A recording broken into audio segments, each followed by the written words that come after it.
பதிவில் எளிமையான முறையில் பூ கட்டுறது எப்படி. ஒரு சில பெண்களுக்கு பூ கட்டுறது அப்படின்றது வரவே வராது. அவர்கள் முதல்ல பூ கட்டுறதுக்கு முன்னாடி எதில் பழக வேண்டும், இது குறிப்பாக பூ கட்டவே தெரியாது அப்படின்னு நினைக்கக்கூடிய பெண்களுக்கு மற்றும் குழந்தைகளுக்கு. ஏன்னா குழந்தை பருவத்திலிருந்தே அந்த கைப்பழக்கத்தை நம்ம கண்டிப்பாக கொண்டு வந்துட்டோம் அப்படின்னு சொன்னால் அவர்கள் அழகாக பூக்களை கட்டுவதற்கு பயிற்சி எடுத்துக்கொள்வார்கள். அதனால முதல்ல நம்ம பூல கட்டுறதை விட இந்த மாதிரி சின்ன சின்ன பேப்பர்ல நம்ம முதல்ல கட்டி பார்க்கணும். அப்பனாதான் நம்மளுக்கு நல்ல அந்த கை நாட்டு போடுறதெல்லாம் வரும். இந்த பேப்பரை எப்படி நம்ம வந்துட்டு மடிக்கிறது அப்படின்றத நான் ஏற்கனவே மடிச்சு வச்சிருக்கிறேன். இந்த மாதிரி ஜிக்ஸாக்கா மடிக்கணும், அவ்வளவுதான். இப்போ பாருங்க, இப்படி ஒரு மடிப்பு, அதையே அப்படியே பின்னாடி திருப்பி ஒரு மடிப்பு. இந்த மாதிரி நம்ம பின்னாடி முன்னாடி திருப்பி மடிச்சு இந்த மாதிரி வச்சுக்கணும். ஏன் அப்படின்னு சொன்னா, இதை நம்ம இந்த இடத்துல கட்டும் போது இந்த பக்கமும் அழகா விரிஞ்சு இந்த பேப்பர் பூ கட்டின மாதிரி அழகா இருக்கும் பார்க்கறதுக்கு. இந்த மாதிரி விசிறி மாதிரி இந்த பக்கமும் கட்டினோம்னா பூ கட்டின மாதிரியே இருக்கும். ஸோ அதனால முதல்ல இந்த மாதிரி பேப்பர்ல நம்ம கட்டி பார்க்கணும். அதுக்கப்புறமா தான் நம்ம வந்துட்டு கனகாமரம், அதாவது காம்பு நீளம் உள்ள பூக்களை முதல்ல கட்டி பழகணும். முல்லைப்பூ, ஜாதி மல்லி, இது போன்ற பூக்களை நம்ம கட்டணும். முதல்ல எடுத்தோனையுமே மல்லிகை பூ கட்டுறதை நம்ம தவிர்க்க வேண்டும். ஏன்னா அதோட காம்புகள் ரொம்ப சின்னதா இருக்கும், அது கட்டுறதுக்கு ரொம்ப கஷ்டமா இருக்கும். அதனால முதல்ல பேப்பர்ல கட்டி பாருங்க. அதுக்கப்புறமா காம்பு நீளமா இருக்கக்கூடிய பூக்கள்ல கட்டணும். அதுக்கு பிறகுதான் நம்ம வந்துட்டு மல்லிகை பூல ட்ரை பண்ணணும். முதல்ல இது எப்படி நம்ம வந்துட்டு செய்யறது அப்படின்றத பார்க்கலாம். நான் இப்போ 2 கலர் வச்சிருக்கேன். ஒன்று ரெட் கலரு, இன்னொன்று வந்துட்டு எல்லோ கலர். 2 கலர்ஸ்ல நான் வச்சிருக்கேன். அதே மாதிரி நம்ம கட்டக்கூடிய நூல் ரொம்ப முக்கியமானது.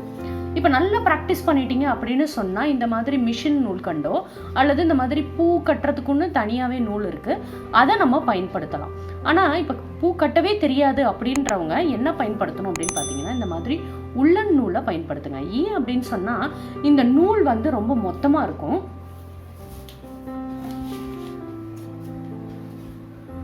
அது மட்டும் இல்லாமல் நம்ம அந்த பேப்பரில் கட்டும் போது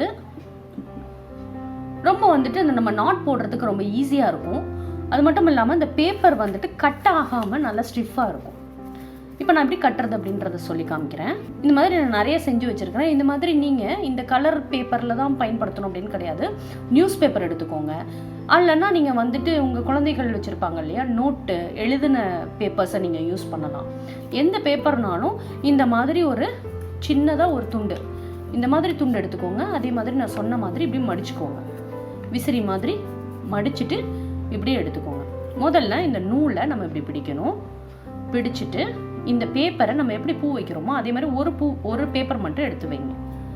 வச்சுட்டு இந்த நூலை இப்படி கீழாக்க அப்படி சுத்தணும். முதல்ல நூலை இப்படி கையில் பிடிச்சிக்கிட்டாச்சு. இந்த நூல் மேலே பேப்பரை வைக்கணும். வச்சுட்டு முதல்ல கீழ் சைடு இப்படி விட்டு இப்படி எடுக்கணும். அடுத்தது இந்த 2 விரலை நம்ம யூஸ் பண்ண போகிறோம். இந்த 2 விரல்லையும் இப்படி நம்ம ஒரு நாட் போடுறோம். அது இப்படி இழுத்து நம்ம இந்த ஆள்காட்டி விரல்ல நம்ம அந்த நூலை மாட்டிக்கிட்டு இந்த நடுவில் இருக்கக்கூடிய விரலை நம்ம இப்படி நல்லா அழுத்தம் கொடுத்து இந்த 2 இடையிலையும் இந்த பேப்பரை விட்டு இப்படி எடுக்கணும். எடுத்து ஒரு நாட் போட்டுக்கோங்க.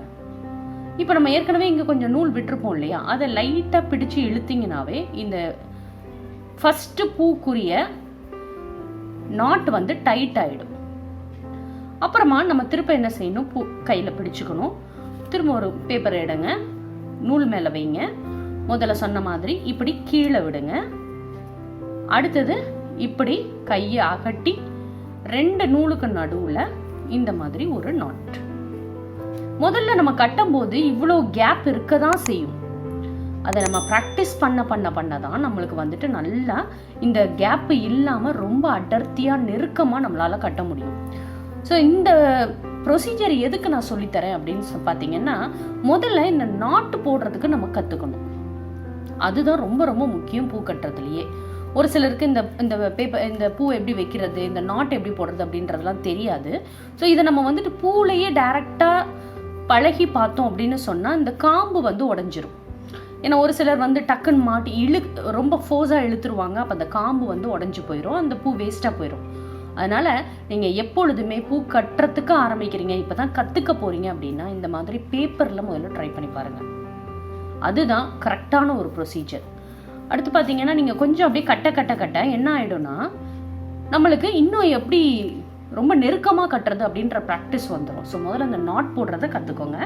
அடுத்தது எப்படி நெருக்கமாக கட்டுறது அப்படின்றத நான் சொல்லித்தரேன். ஸோ எப்போதும் போல் அடுத்த பூ எடுத்து நம்ம அப்படி வைப்போம் இல்லையா, இந்த வெச்ச பூவையும் இதுக்கு முதல்ல இருக்கக்கூடிய பூவுக்கும் நடுவில் கேப் இந்த மாதிரி இருக்கும். அந்த மாதிரி கேப் இல்லாமல் ரொம்ப ஒட்டி வைக்கலாம். நீங்கள் ஒட்டி வச்சுட்டு இந்த நூலை பிடிச்சி ஒரு இழுக்கணும். இன்னும் ரொம்ப ஹாஷாக இழுத்துறக்கூடாது, ரொம்ப ஒரு மைல்டாக ஒரு ஃபோர்ஸ் கொடுக்கணும். ஆட்டோமேட்டிக்காக அந்த பூ வந்துட்டு முதல் பூவோட போய் ஒட்டிக்க முடியும். ஒட்டின பிறகு அதுக்கப்புறமா நீங்கள் இந்த நாட்டை போடலாம். ஸோ இந்த ப்ராக்டிஸ் எதுக்கு அப்படின்னு பார்த்தீங்கன்னா ஃபுல் அண்ட் ஃபுல் இந்த நாட் எப்படி போடுறது அப்படின்றத கற்றுக்கிறதுக்கு தான். ஸோ நீங்கள் என்ன செய்யலாம், வீட்டில் சும்மா இருக்கிற சமயங்களில் இந்த மாதிரி பேப்பர்ஸை நீங்கள் எடுத்து வச்சுக்கிட்டு அதுக்கப்புறமா நீங்கள் இந்த மாதிரி கட்டி பழகி பாருங்கள். கொஞ்சம் கட்ட ஆட்டோமேட்டிக்காக உங்களுக்கு இந்த பூ கட்டுறது எப்படி அப்படின்றது தெரிஞ்சிடும். இந்த நாட் எப்படி போடுறது அப்படின்றத நீங்களே பழகிப்பீங்க. இதை நீங்கள் டெய்லி வந்துட்டு என்ன செய்யணும், ப்ராக்டிஸ் பண்ணி பார்க்கணும். இப்போ நீங்கள் முதல் நாள் இப்படி கட்டி பார்த்துட்டீங்க. இப்போ பாருங்கள், நான் நெருக்கமாக கட்டியிருக்கேன். ஸோ இது வந்துட்டு நம்ம அடுத்த நாளும் இதே பேப்பரை யூஸ் பண்ணிக்கலாம். எப்படின்னு பார்த்தீங்கன்னா இந்த பேப்பரை உருவுனீங்கன்னா ஆட்டோமேட்டிக்காக வந்துடும். தனித்தனியாகவே எடுத்துட்டேன் இந்த பேப்பர்ஸை. இதை நீங்கள் ஸ்டோர் பண்ணி வச்சுக்கலாம். ஸோ இந்த மாதிரி நாட் பழகிறதுக்கு நீங்கள் முதல்ல என்ன செய்யணும் அப்படின்னு பார்த்தீங்கன்னா இந்த மாதிரி பேப்பரில் கட் பண்ணி பாருங்கள். பேப்பரில் கட்டிங் போட்டு கட்டி பாருங்கள். பூ மாதிரியே நல்ல டிசைனில் வரும் சூப்பராக. இந்த மாதிரி நாட் போட்டு பழகின பிறகு அதுக்கப்புறமா நம்ம வந்துட்டு என்ன செய்யலாம், பெரிய காம்புகள் உள்ள பூக்களை வாங்கி கட்டலாம். நான் இப்போ இதை கண்டினியூஸாக நான் கட்டுறேன். இதே மாதிரி தான் உங்களுக்கும் வரும். இந்த மாதிரி கலர் பேப்பர் தான் நான் பயன்படுத்தணுமா அப்படின்ற டவுட்லாம் வேண்டவே வேண்டாம். உங்களுக்கு என்ன பேப்பர் கிடைக்குதோ அதை நீங்கள் வந்துட்டு ட்ரை பண்ணி பாருங்கள். ஸோ நீங்கள் ஆட்டோமேட்டிக்காக அப்படி பண்ணும்போது உங்களுக்கு ஃபாஸ்ட்டும் வரும். ஸோ எவ்வளோ ஃபாஸ்ட்டாக உங்களுக்கு பூ கட்டுறதுக்கு உண்டான பழக்கம் வருமோ அந்த அளவுக்கு உங்களுக்கு ஃபாஸ்ட்னஸும் வரும். ஸோ அதனால் இந்த பேப்பர்ஸ் சில பேர் வந்து ட்ரேசிங் பேப்பர் வச்சுருப்பாங்க. அதாவது சாரீக்கு நடுவுலலாம் அந்த ட்ரேசிங் பேப்பர் வரும். அந்த ட்ரேசிங் பேப்பரை கூட நீங்கள் பயன்படுத்தலாம். ஸோ பேப்பர் இதுதான் பயன்படுத்தணும், கலர் பேப்பர் தான் பயன்படுத்தணும் அப்படின்ற எந்த விதமான கமிட்மெண்ட்ஸும் கிடையாது. உங்களுக்கு என்ன பேப்பர் கிடைக்குதோ அதில் முதல்ல நீங்கள் எப்படி ட்ரை பண்ணி பாருங்கள். நீங்கள் ட்ரை பண்ண இந்த நாட் வந்து உங்களுக்கு ஈஸியாக வரும்.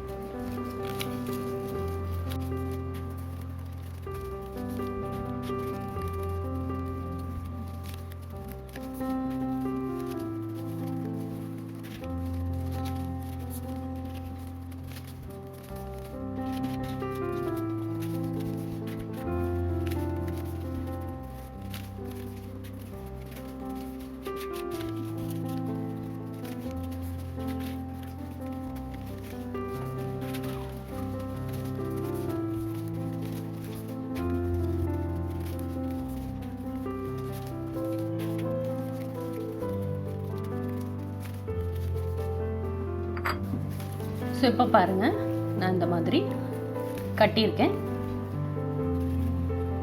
எவ்வளோ நெருக்கமாக இருக்குன்னு பார்த்துக்கோங்க. இதே மாதிரி நீங்களும் ப்ராக்டிஸ் பண்ணிங்கன்னா கண்டிப்பாக இதே மாதிரி நெருக்கமான பூக்களை கட்ட முடியும்.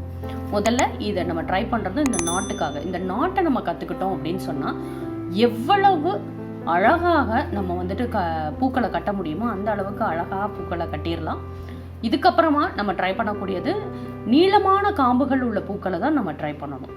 அதுக்கப்புறமா தான் நம்ம வந்துட்டு மல்லிகை பூ போன்ற காம்பு சின்னதாக இருக்கிற பூக்களை கட்டலாம். ஸோ இது வந்துட்டு எவ்வளவு பெருசாக கட்டணுமோ அந்த அளவுக்கு நீங்கள் ப்ராக்டிஸ் பண்ணிகிட்டே போகலாம். நான் கொஞ்சமாக பேப்பர் வச்சு உங்களுக்கு கட்டி காமிச்சிருக்கேன். இதை ட்ரை பண்ணுங்கள். கண்டிப்பாக நீங்களும் பூக்கட்ட எளிமையாக கற்றுக்கொள்ளலாம்.